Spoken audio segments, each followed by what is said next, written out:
I knew something was off when I found the breakroom kombucha tap dripping onto my printed audit packet.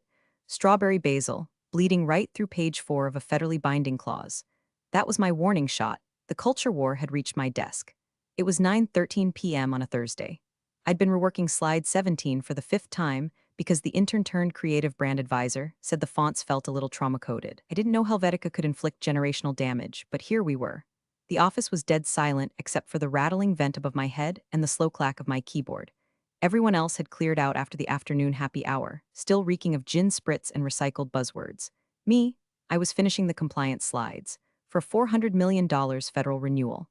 The kind of contract that doesn't just pay salaries, it is the salary. It was the same contract I'd helped lock down 4 years ago, under 2 CFOs, 3 CEOs, and one extremely awkward attempt at rebranding the firm with a therapy dog and a gamified Slack channel. I'd survived it all by keeping my mouth shut and my documentation tighter than a drum. My name wasn't on the leadership site, but it was on every dotted line that mattered in DC. You don't know me, but maybe you should. And while you're here, don't forget to tap the like button and subscribe. It tells the algorithm I exist, and more importantly, it keeps this crew caffeinated and semi-sane enough to keep bringing you these stories. Anyway, back to the carnage. The pitch deck was nearly perfect. Risk profile, budget burn rate, audit trail review, system-level control protocols. Color-coded, time-stamped. Cross-checked against the new federal guidance that went into effect last Tuesday at 6:04 a.m. I read the footnotes, folks, that's my sin. As I was exporting the final version, my screen flickered. Then came the ping calendar invite. Presentation restructure, new direction, host, HR, not the general one either. This was from Carly. The one who says things like, let's disrupt compliance and wears eyeliner like it's performance art. I opened the invite. No agenda. Just a 10 a.m. meeting block and a 3-word subject line, you'll observe only. I leaned back, listened to the rattle of the vents again, and stared at the flickering cursor like it owed me money. Then I stood up, printed the slides, clipped them, and walked them over to the presentation binder. I always kept hard copies, not because I'm old school, but because when the digital world burns down, paper doesn't ask for a password reset. Friday morning, the new girl was already at my desk. I'm gonna use this space for prep, she said, smiling like she'd just won a free cruise. Her name was Danny, with an I. She had bangs, a ring light in her tote, and kept talking about how federal procurement sounded like the ultimate girl boss challenge. When I walked into the HR meeting, Carly didn't even make eye contact. We're streamlining for synergy, she said, sliding over a form. Please return your access badges and materials. You'll retain title and salary, of course. Just want the visuals to feel fresher. I handed her the slides. Then I reached into my bag and placed 2 items on the table, my key fob and a slim USB drive. Thanks, Brenda. We really appreciate your institutional memory. She said it like I was a dusty filing cabinet. I nodded, but before I stood up, I paused just long enough to look her in the eye. You may want to review the bylaws, I said. She blinked. Sorry, for next time, I added, and walked out. My inbox started getting weird within 2 hours. Requests for signatures. System pings that couldn't complete. An email from procurement marked urgent signature validation error, but I was already gone. I went home, made tea, changed into a hoodie with holes in the sleeves. Then I opened the federal contractor portal and filed a notice. Subject line, named compliance officer terminated. There's something surgical about that phrase. No drama. No slander, just a scalpel cutting through the company's spinal cord. I attached the required documentation. Date, time, responsible party, HR. No replacement listed. Then I sent one more email to the external legal counsel. Subject line, clause 14C, immediate attention. Sent, logged, filed. Then I sat back, watched the ceiling fan spin, and smiled for the first time in 6 months. The air in Carly's office always smelled like pumpkin spice printer toner and unresolved lawsuits. I stepped in, and she didn't even look up from her dual-screen setup. She was too busy toggling between a Canva template and an HR Slack channel named something like hash people not processes. It took her 5 full seconds to acknowledge me, just long enough for my blood to cool 2 degrees. Brenda, hey, she said, voice dripping with the kind of corporate cheer that usually precedes layoffs or wellness surveys. Thanks for coming in. Quick pivot on the presentation, nothing personal, just optics. The leadership team thought it might be better to have Danny walk the clients through it. Fresh face, fresh vibe, you get it. I didn't get it, but I nodded. She reached across her desk and grabbed my binder without asking. I know you've worked hard on this and we so appreciate your input. Really. I just think the message needs energy, approachability. Danny's got this whole digital native confidence thing, and we want the client to feel the evolution. Danny, I repeated flat. She's been shadowing the branding team all week, Carly beamed. She's a sponge. And don't worry, we'll CC you on the post-review debrief notes if there's time. There it was, the quiet guillotine of irrelevance. My 15 years of compliance architecture reduced to a debrief bullet point. I was being turned into a footnote by a woman who once asked if federal contracts could be auto-renewed like Spotify. Also, Carly continued like she was adding skim milk to an order. I'll need your access badge and fob. We're just streamlining the decks and systems. Too many cooks, you know? I didn't move. Brenda, she prompted again, eyes still not quite meeting mine. I opened my bag, reached in, and pulled out the black lanyard with my key card. Set it gently on the table like a body at a wake. Then the fob, still warm from my hand, I placed it next to the lanyard. Lastly, I slipped the USB drive out of my coat pocket, my clean backup. Not for them. Her smile twitched, thanks. We'll let you know if anything else comes up. I stood, smoothed my blazer, took one long look at the slides on her screen, my slides, now lit up with candy-colored gradient boxes and a "let's do this" gif, and turned toward the door. Wait, Brenda, Carly called out suddenly, like she just remembered I was a living person and not a processed document with legs. Are you okay with all this? I paused, long enough to make her squirm. Then I looked over my shoulder and said, sure. Just remember to disable multi-factor authentication on the compliance vault before Danny tries to access it. Wouldn't want her getting locked out mid-slide. Carly blinked. Right, I'll have IT look into that. I nodded. Good idea. Outside, the office was humming with its usual surface-level productivity. Keyboards tapping, espresso machine steaming, someone laughing too loudly at a joke that probably involved a meme deck or their dog's Halloween costume. I walked past Danny's desk. She had a color-coded post-it roadmap labeled Client Vibes and a Starbucks cup with a misspelled version of her own name, Denny. She didn't look up. I took the back stairwell down to the garage, keys now absent from my belt loop, fingers twitching at their sudden uselessness. When I reached my car, I sat inside and didn't start it, just stared out at the concrete wall for a long minute. Shock has a sound, I've learned. It's not screaming or crying, it's the soft click of a fob being set down by someone who knows exactly what it meant. I pulled out my phone, opened the federal contractor portal. My login still worked. So did the clause library. I tapped open 14C and read it like a prayer. The language was beautiful in its simplicity. Any change in named officer status must be disclosed to the federal contracting agency within 48 hours of status termination. Failure to comply may result in audit, delay, or disqualification. No drama, no pitch deck needed, just protocol. I drafted the notification and saved it as a draft. Then, with no emotion in my voice and the calm of someone reciting her own eulogy, I called the company's external counsel. Voicemail, I left a message. Hi, this is Brenda Kessler. Please check the bylaws, Clause 14C, and the federal portal. There's been a change, then I ended the call. Back in my apartment, I changed into pajamas, reheated some frozen chili, and turned on the TV. I didn't feel sad, not really. Just cold. Like something old had cracked loose inside me and was drifting out to sea. I let it go. Let it all go. And smiled. At 6:42 the next morning, I sat at my kitchen table with black coffee, 3 fingers of bourbon, and the kind of silence that makes you feel like a sniper in a world full of toddlers with Nerf guns. My inbox was already ticking like a Geiger counter, automated system alerts from our contract management software, few confused access logs trying to route my credentials, and one perky calendar invite from Danny marked presentation rehearsal vibes dizzy. I deleted that one with prejudice. Then I opened the federal contractor portal and logged in for what would likely be the last time under my credentials. The interface was clunky, looked like it was designed during the Bush administration by someone who thought Java was a high-risk security threat. But I knew it backwards. Section tabs, officer validation fields, digital timestamp logs. I clicked into compliance officer records. Status, active, clicked modify officer status. Termination type, involuntary role eliminated effective date, yesterday. Reason for termination, administrative restructuring HR directive supporting documents. I uploaded a PDF of Carly's offboarding form. She hadn't even watermarked it, just stuck her digital signature on a template like we were offboarding a mailroom temp, not the person holding the federal purse strings. I clicked submit. The portal asked me to confirm. I did. And just like that, the company no longer had a legally certified named compliance officer on file for its largest federal contract. It didn't feel dramatic. It felt clean, like closing the lid on a sharp knife. Next, I opened Outlook and drafted a meeting request. To Paul Garrison, External Counsel Subject. Clause 14, see immediate attention time, 10:15 a.m. location. Zoom, link provided. I didn't add a body to the invite. Paul was old school. He'd understand the silence. That clause number alone would slap him awake faster than a cease and desist letter from the due. I checked the meeting list again. Leadership team had scheduled a pre-pitch war room call for 10:30. HR had a wins and wellness session scheduled at 11 with smoothies and a guided visualization exercise called Manifesting Alignment. I was manifesting, all right, just not what they expected. I packed up the last of my printed files into a manila folder I'd labeled if needed. It wasn't revenge show. It was just clean record keeping. Every protocol version, every email chain showing the role change, every proof of access log showing I hadn't logged into core systems since Carly took my badge. All neat, all dated, all unassailable. Then I did something petty. I admit, I pulled up LinkedIn and looked at Danny's profile. She'd already updated her title to Federal Client Compliance Lead.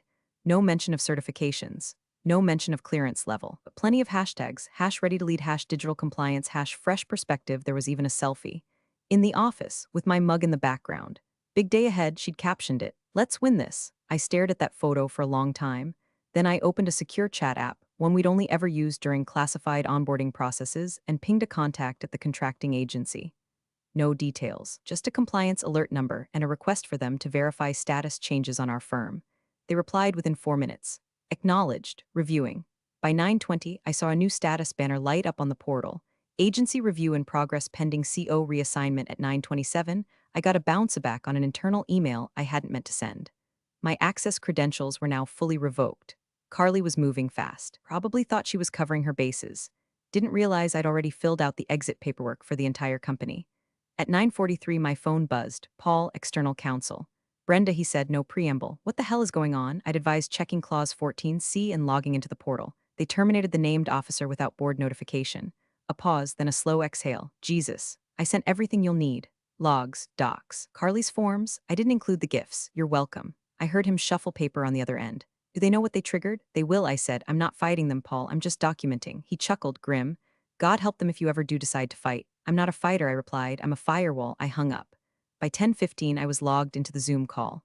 Paul joined, looked 10 years older, and didn't bother with greetings. He just said, I need escalation clearance for a board-level emergency session. I nodded. They'll be too busy talking about fonts and synergy to see it coming. Then I leaned back, hands folded, and waited. Not for permission, not for apology, for the inevitable. It took less than 24 hours for them to slap a corporate sticker over my grave. By 8:30 a.m. the next day, the company's LinkedIn page lit up with a post that made me physically recoil. A photo of Danny, grinning in front of the conference room whiteboard, flanked by 3 members of the brand activation pod, and some poor bastard from IT holding a ring light like he'd just lost a bet. The caption read, huge thanks to our fearless federal team. Big wins ahead thanks to fresh energy, fearless minds, and a forward-looking approach. Hash compliance queens, hash next-gen leadership, hash Danny delivers. I stared at it, coffee in hand, thumb hovering over the share button, not to amplify it, but to archive the evidence. I downloaded the image, saved the post as a PDF, screenshotted the comments, including the one from the CEO himself, loving the new energy, proud of this team, new energy. Right, like a Red Bull sponsorship slapped onto a nuclear reactor. I spent the rest of the morning lurking quietly in the shadows of our systems, not through any backdoor hackery, just good old public-facing portals and breadcrumbs they forgot I built. My name had already vanished from the compliance landing page, but the policy indexes still credited me on 3 major frameworks. The internal knowledge bank was now featuring a section called Danny's Desk, with facts like what does FISMA stand for? And can I use emojis in client-facing emails? Meanwhile, the CEO, Kip, a man with veneers so white they could double as flashbangs, was doing his usual pre-pitch posturing. He'd scheduled a vision alignment meeting at 11:15, where he reportedly said the word synergy 9 times in 4 minutes. Someone told me he fist-bumped Danny mid-call and said, let's break the mold, kid. Mold was broken, all right, like black mold through drywall. The internal counsel, Greg, a nice enough guy with the personality of a wet sock and the reflexes of a taxidermied deer, finally noticed something odd in the federal submission portal around noon. I know because he tried to access a document and hit a credential lockout. He pinged the contracts team on Slack. Hey, random, who's listed as our CO on the 2390 ATEF submission packet? Just got a weird status hold message. No one answered because no one knew. They assumed I was still in the background, invisible and humming like infrastructure. The pipes that run behind the walls. Electricity you don't think until it's gone. I watched the Slack channel erupt an hour later when the system flagged an officer verification pending alert and blocked the document finalization tab. Someone asked if it was a bug. Someone else said it had to be user error. Carly replied with a gif of a confused cat inside a cardboard box, which might have been her most coherent contribution to federal contracting yet. But no one pinged me. Not Carly. Not Danny. Not Kip. I was gone, and yet everywhere. I did have one unexpected ally, though not someone from legal or ops, but Paula from facilities. She'd seen the LinkedIn post and texted me directly, Brenda, did they just give your role to the girl who asked if we needed a permit to use highlighters?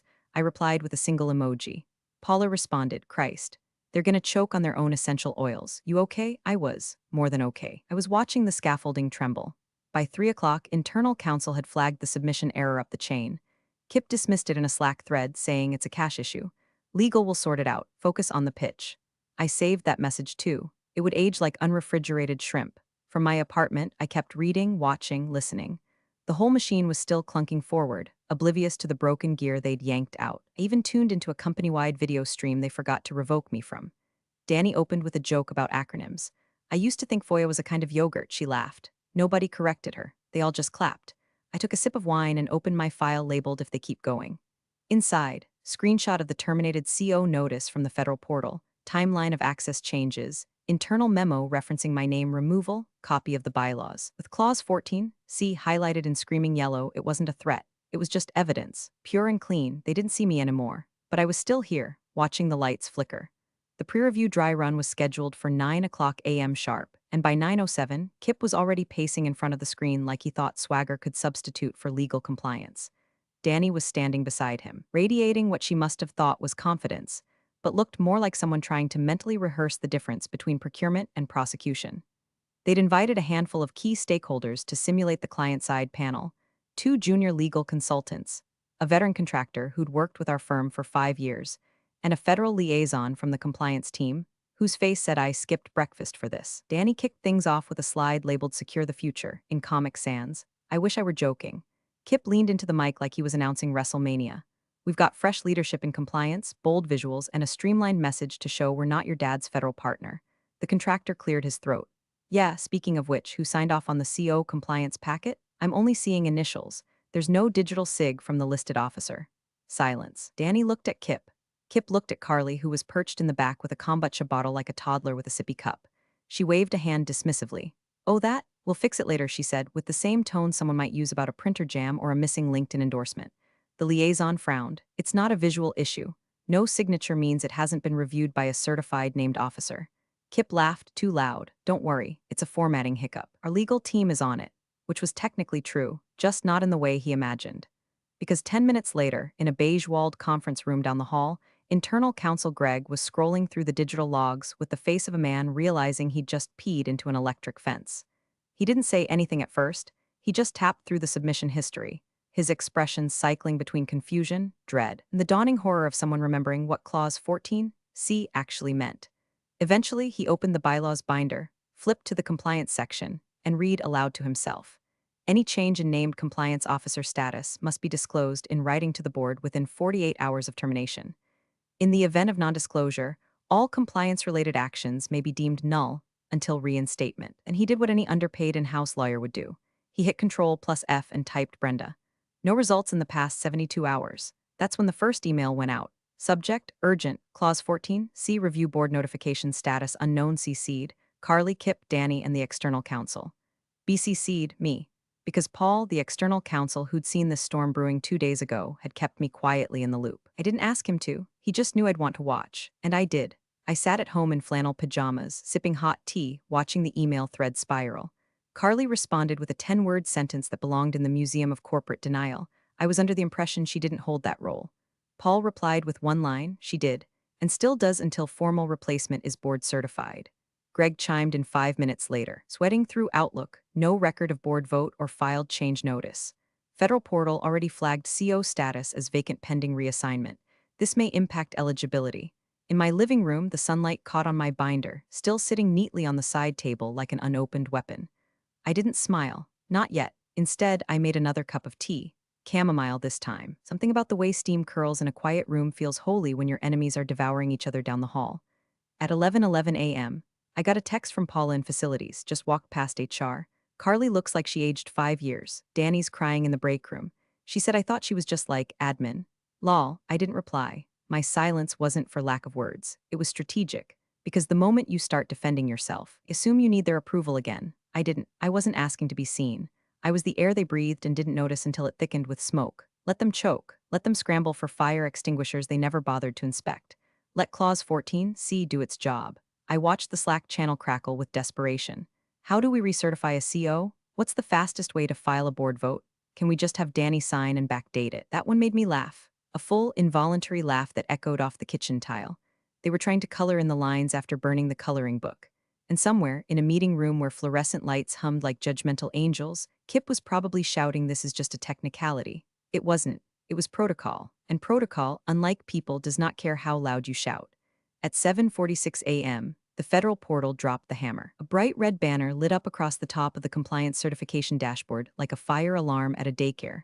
Status: stalled, pending verified officer authorization. Next action required. Named officer assignment or contract void. That was the moment the email thread stopped being passive-aggressive and started reading like autopsy reports.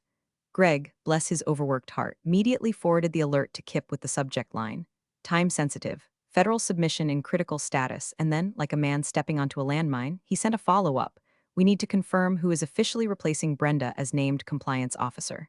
Current portal status shows the field is vacant. I need to certify someone immediately. That was the first domino.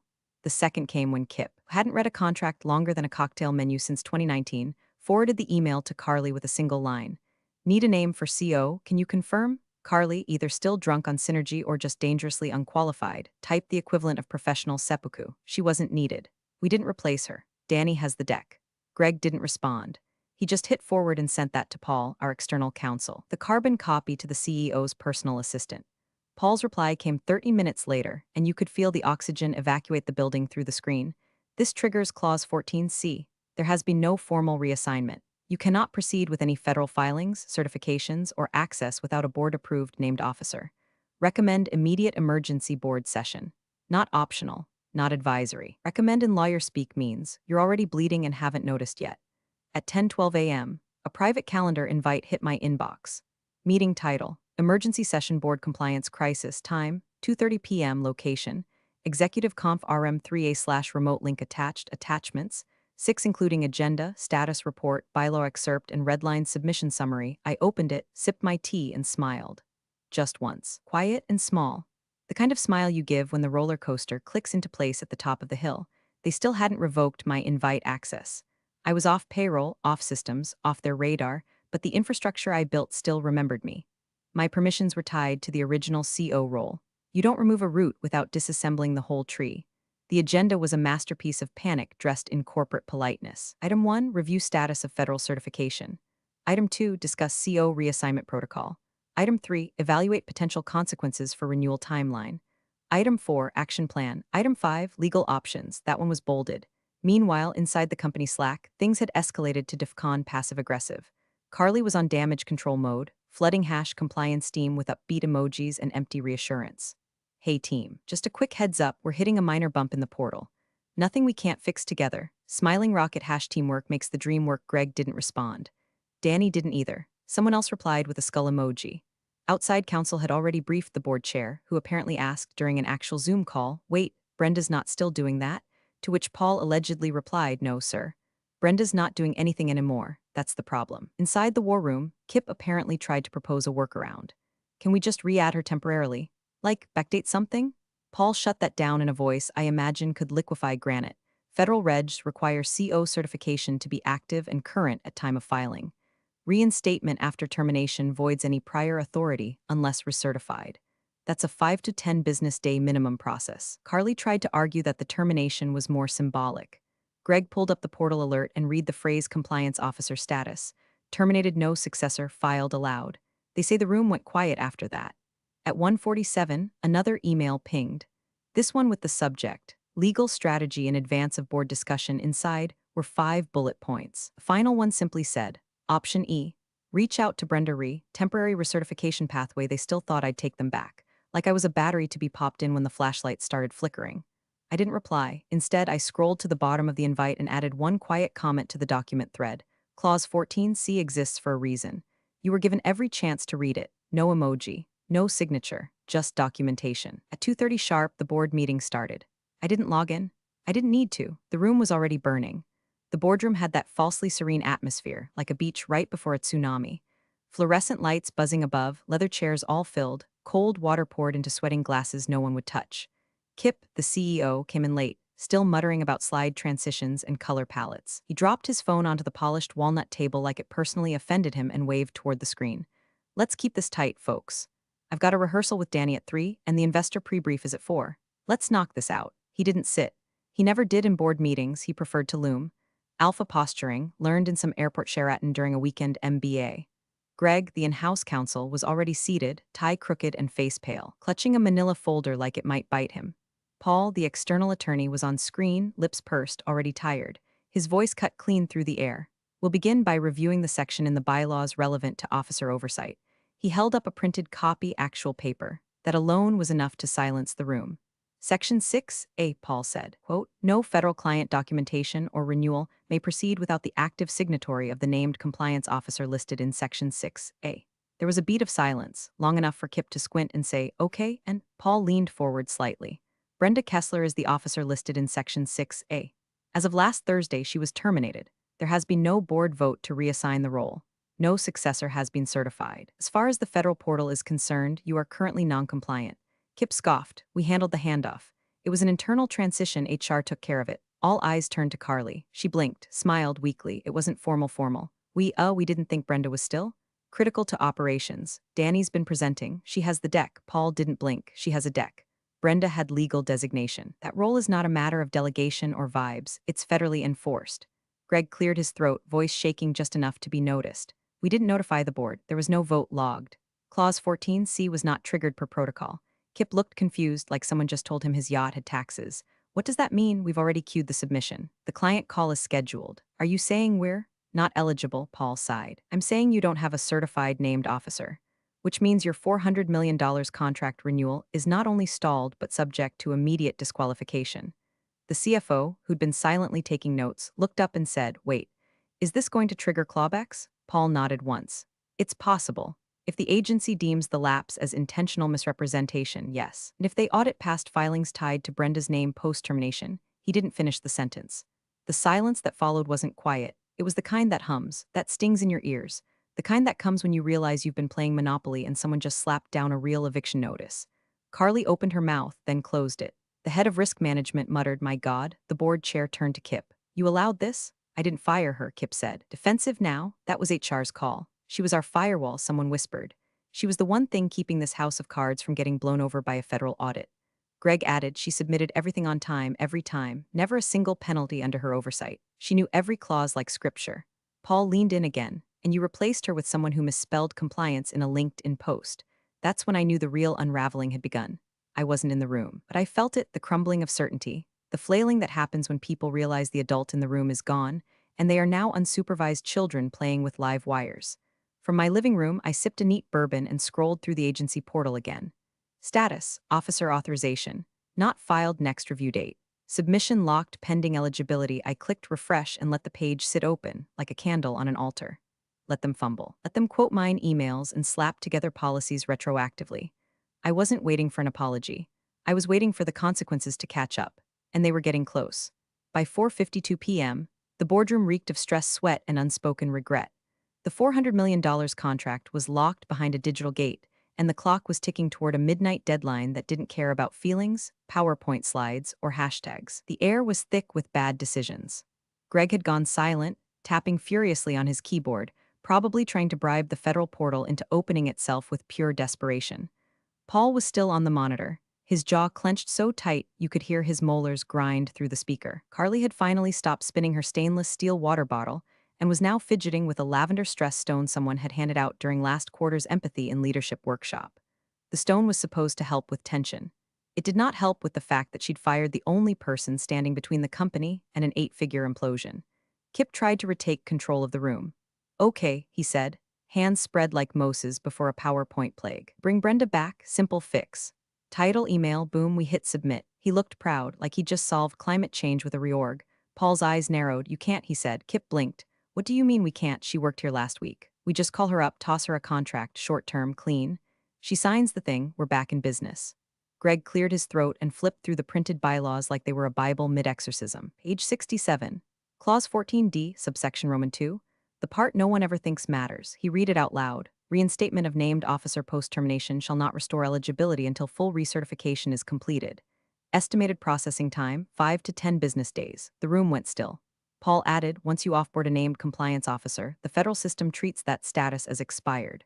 No backdating, no handshake hires. It's not a weekend freelance gig. It's clearance-level authority." "So what are you saying?" Kip asked, voice sharper now, "that we're just screwed?" Paul didn't answer. Greg didn't either. Instead, all eyes slowly turned toward the one name that hadn't been spoken aloud all day. Mine. I'd been silent on the call the entire time, mic muted, camera off.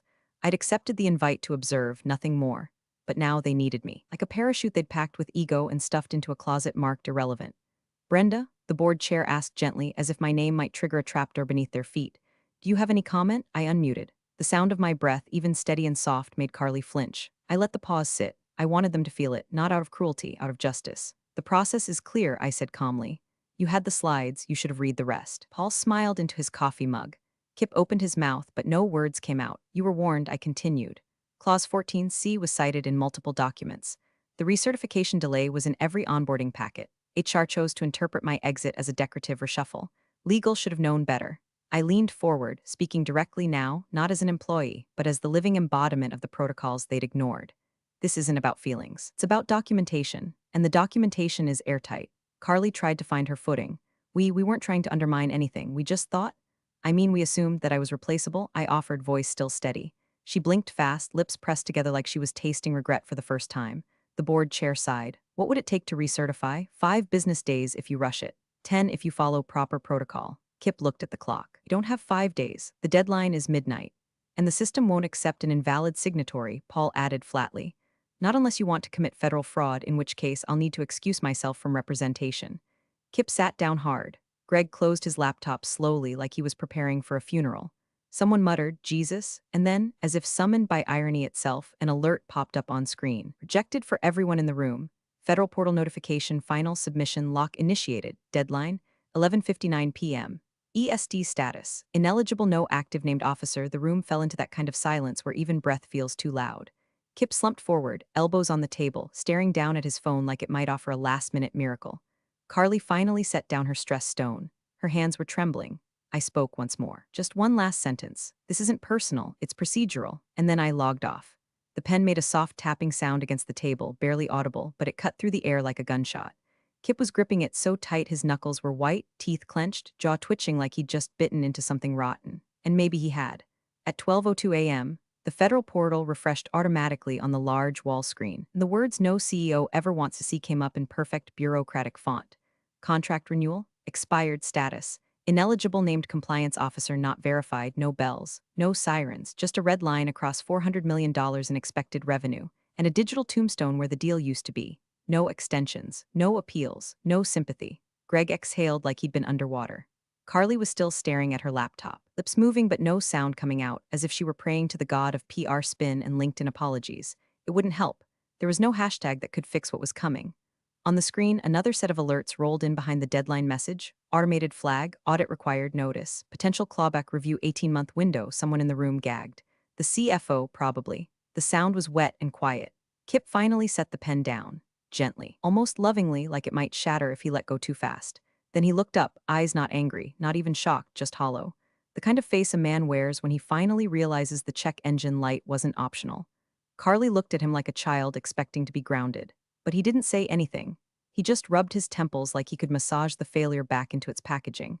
That's when I stepped into the room. I didn't say anything at first. I didn't have to. Every pair of eyes followed me as if I'd walked in wearing a judge's robe and carrying a gavel made of regret. I approached the head of the table, calm, composed, no notes, no binder, just one small black thumb drive.